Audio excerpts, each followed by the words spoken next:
ইমোর এমন একটা সেটিংস আছে যেটা আজকে বন্ধ করে দেন, না হলে যে কোনো সময় বড় ধরনের বিপদে পড়তে পারেন। ইমোর মধ্যে এমন একটা অপশন চালু করা আছে যেটা যদি আপনি বন্ধ না করেন তাহলে আপনি কিন্তু যে কোনো সময় বড় ধরনের বিপদে পড়তে পারেন, আপনার প্রাইভেসি নষ্ট হতে পারে এবং আপনি কার সাথে কি কথা বলতেছেন সেটা কিন্তু অন্য মানুষ খুব ইজিলি জানতে পারবে। আমরা যখন ইমোতে কাউকে একটা ভয়েস মেসেজ পাঠাই তখন কিন্তু সে ব্যক্তি চাইলে সে ভয়েস মেসেজটাকে শেয়ার করে অন্য মানুষের কাছে পাঠাতে পারে।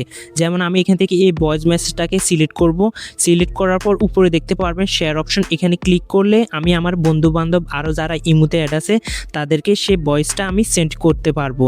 তো আপনি চাইলে কিন্তু এই অপশনটা বন্ধ করে দিতে পারবেন। এই অপশনটা বন্ধ করে দিলে আপনি কাউকে ইমোতে কোনো ভয়েস মেসেজ পাঠালে সে ব্যক্তি চাইলে আপনার সে ভয়েস মেসেজটা অন্য কারো কাছে শেয়ার করতে পারবে না। আমি মনে করি এই সেটিংসটা এক্ষুনি বন্ধ করা দরকার, না হলে কিন্তু আপনার প্রাইভেসি ব্যাঘাত ঘটতে পারে। আপনি ইমোতে কার সাথে কি কথা বলতেছেন সেটা অন্য মানুষ জানতে পারবে। তো এই সেটিংসটা বন্ধ করার জন্য আপনারা ইমোতে চলে আসবেন। ইমোতে আসার পর উপরে বাঁ পাশে কর্নারে দেখতে পারবেন আপনাদের প্রোফাইল, এখানে ক্লিক করবেন এবং উপরে দেখতে পারবেন সেটিং অ্যান্ড প্রাইভেসি, এখানে ক্লিক করবেন। এখানে ক্লিক করার পর আপনারা কি করবেন, একটু নিচের দিকে চলে যাবেন। নিচে গেলে এখানে দেখতে পারবেন ভয়েস মেসেজ নামে একটা অপশন, জাস্ট এই ভয়েস মেসেজ এই অপশনটার মধ্যে ক্লিক করে দিবেন।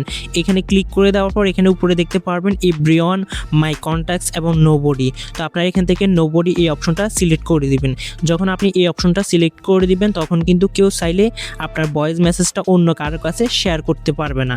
অবশ্যই আপনারা ইমো সেটিং অপশনে গিয়ে ভয়েস মেসেজ শেয়ার করার এই অপশনটা বন্ধ করে দিবেন। এতদিন আপনি না জানি কত মানুষকে ভয়েস দিচ্ছেন, হয়তো অনেকেই মজার চলে বা যে কোনো কারণে আপনার ভয়েস মেসেজটা অন্য কারোর কাছে শেয়ার করে দিছে, তাই অবশ্যই এটা বন্ধ করে রাখবেন। তো বন্ধুরা, এই ছিল আমাদের আজকের এই ছোট্ট ভিডিওটি কেমন লেগেছে অবশ্যই কমেন্ট বক্সে কমেন্ট করে জানাবেন। ভিডিওটি আপনার কাছে কেমন লেগেছে এবং আপনি যদি আমার এই চ্যানেলে নতুন দর্শক হয়ে থাকেন অবশ্যই চ্যানেলটি সাবস্ক্রাইব করে রাখবেন এবং ভিডিওতে একটা লাইক করে দিবেন।